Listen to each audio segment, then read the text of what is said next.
No, that ball's floating through the air on 4th and 10, game on the line. Do you black out? Just put the hand out there? Like what's going through your brain? Nothing, something. What's it like for you in that moment?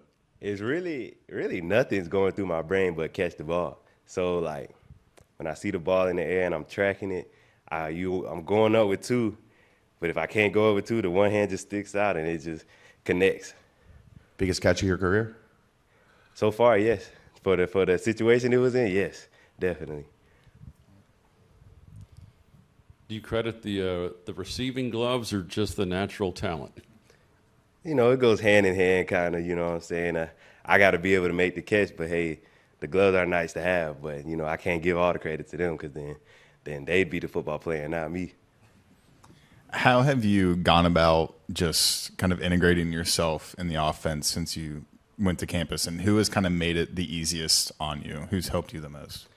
Really just like finding out my role and understanding my role completely because, we got a really good receiver group. So, like, just finding where I can be the best help in my game. And who's helped me with that is definitely Coach Stingley, Coach Glenn.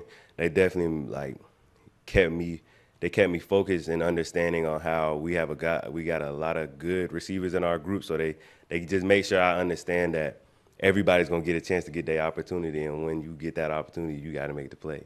How difficult is it to learn an offense as a wide receiver, and how much more impressive is kind of Isaiah Johnson getting into his role and making plays when he got here in the spring?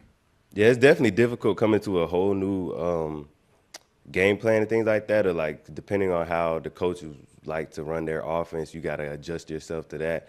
So credit to Isaiah for sure coming in the summertime and just being around the guys a lot, which helped, we was able to help him a lot with things because you know how coaches, they want everything to be player-led. So if we can teach him something to add on what the coaches are already trying to teach us, it just makes it way more seamless to try and adjust to the program and things like that. You had a really good week at Higher Ground. Was there any time out there that you looked at it and go, you know what? Yeah, it's a good wide receiver room, but I'm gonna be all right. So I'm out here, I'm making plays, I'm having success. Was there a confidence boost at any point out there? Yeah, definitely was a confidence boost. Not only just seeing myself be able to make plays, but all my brothers around me being able to make plays. Because, like, with me, I get better as I see my peers get better. Because, like, I like to grow as a group. So if I see my teammates getting better and I can see how they can progressively, like, be better athletes and be better football players, it just helps me be better and makes it way easier for me to be better, too. Throughout football, teams are discovering players at schools that maybe weren't, the game day schools or whatever you want to call them.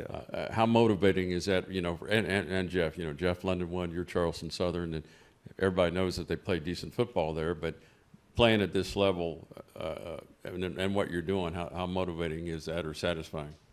It's in the back of my head, it's satisfying, but it's not enough because, like, I kind of always expected myself to be able to play at this level. And, being how I was able to get there and started at Charleston Southern, it was a journey for me.